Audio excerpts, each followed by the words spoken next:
नमस्ते बिटिया। हमेशा खुश रहो बिटिया।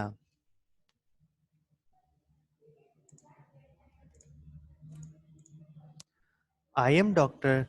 Bharat Sharma, Assistant Professor, Department of Pathology, Faculty of Homeopathic Science, Jyoti Vidyapeeth, Women's University, Jaipur. Today's topic is appendicitis. Appendix is a vestigial organ which serve no useful purpose in human beings but instead becomes the site of trouble at many times. It is like a diverticulum of the cecum, usually lying behind the cecum and varies in length from 4 to 20 centimeter.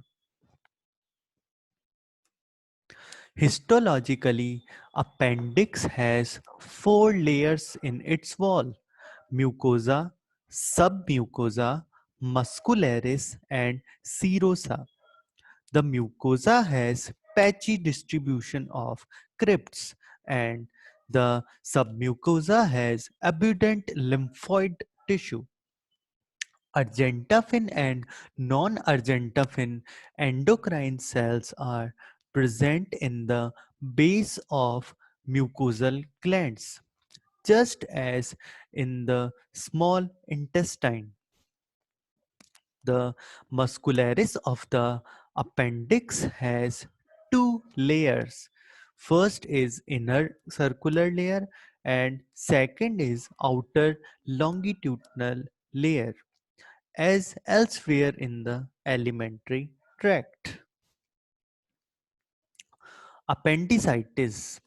Acute inflammation of the appendix is known as acute appendicitis, and it is the most common acute abdominal condition confronting the surgeons. It is totally a surgical condition.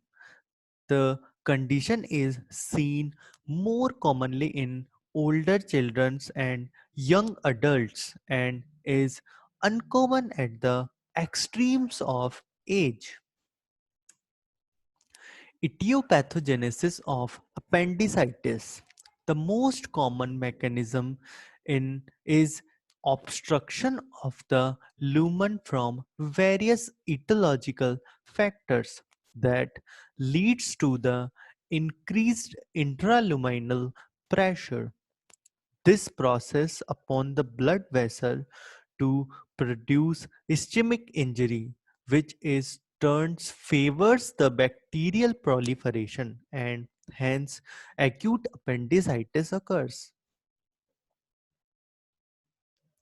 The most common causes of appendicitis are as under.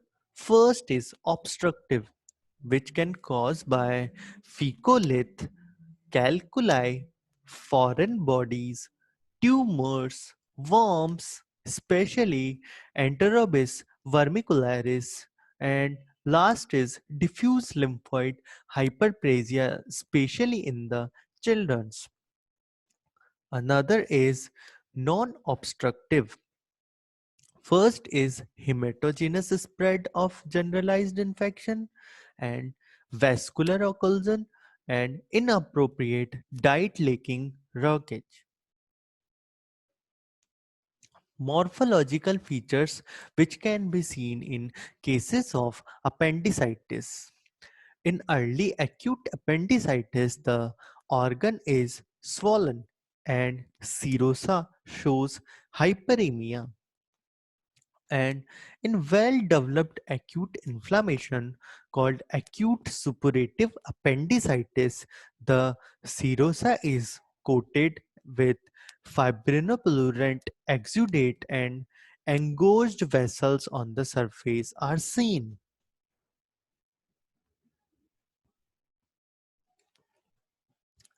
Acute gangrenous appendicitis, there is necrosis and ulceration of mucosa which extend through the wall so that the appendix becomes soft and friable, and the surface is coated with greenish black gangrenous necrosis.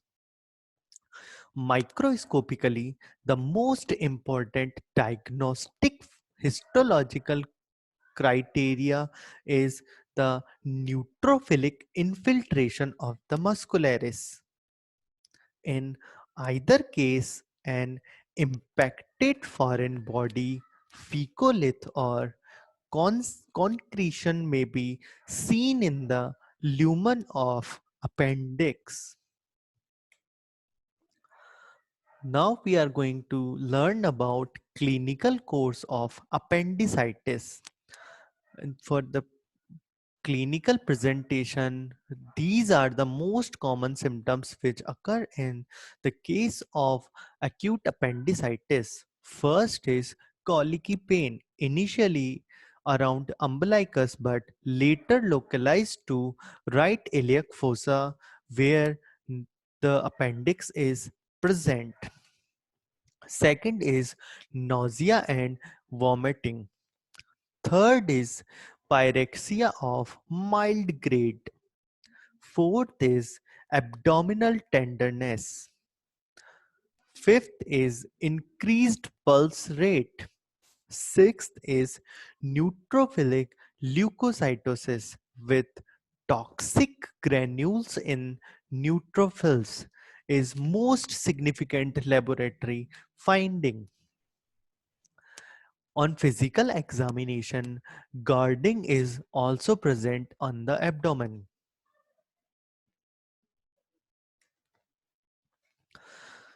An attack of acute appendicitis predisposes the appendix to repeated attack, recurrent acute appendicitis, and thus surgery has to be carried out. If appendectomy is done at a later stage following acute attack, interval appendectomy, pathological changes of healing by fibrosis of the wall of appendix and chronic inflammation are observed in appendix. Now these are the common complications of appendicitis. First is peritonitis. Second is appendix abscess formation. Third is adhesions. Fourth is portal pilophlebitis. Fifth is mucocele. Now we are going to learn little bit about tumors of appendix. Tumors of the appendix are quite rare. These include carcinoid tumor, the most common tumor of appendix, pseudomyxomas, peritony, and adenocarcinomas. Carcinoid tumor, which are the most common tumor of appendix. It is already described on both argentophin and agarlophilic types are encountered, the former being more common. Grossly seen carcinoid tumors of the appendix is mostly situated near the tip of the organ and appear as a circumscribed nodule, usually less than 1 centimeter in diameter, involving the wall, but metastases are quite rare. Histologically, carcinoid tumors of the appendix resembles other carcinoid of the midguts. Now, adenocarcinoma. It is an uncommon tumor in the appendix and is morphologically similar to adenocarcinoma elsewhere in the alimentary tract. Pseudomyxoma peritonei. Pseudomyxoma peritonei is accumulation of gelatinous mucinous ascites. Mucinous collection is generally secondary to an appendiceal neoplasm and may be acellular or may contain tumor cells, either benign or signet ring cells. The associated appendiceal tumor is frequently benign, mucinous cystoadenoma of the appendix, but occasionally invasive carcinomas of the appendix are also encountered. In assessing an ovarian mucinous tumor associated with pseudomyxoma parotini, the state of appendix is important. The mucinous tumor of the ovary associated with mucinous ascites is presumed to be appendiceal origin unless proved otherwise. Now, summary what we have learned today. Acute appendicitis and acute abdomen associated with colicky pain and neutrophilic leukocytosis. Characteristically, there is neutrophilic infiltration in the muscularis propria.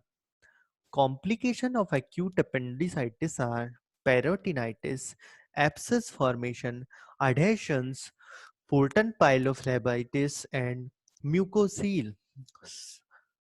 Pseudomyxoma parotini may accompany appendiceal tumors. Tumors of appendix include carcinoid tumor, cystoadenoma, and rarely adenocarcinoma of appendix. This session is powered by Digital Version 2.0, Jyoti Vidyapith Women's University. I hope you all enjoy this session. If you have any query, please mention it in comment box. Thank you.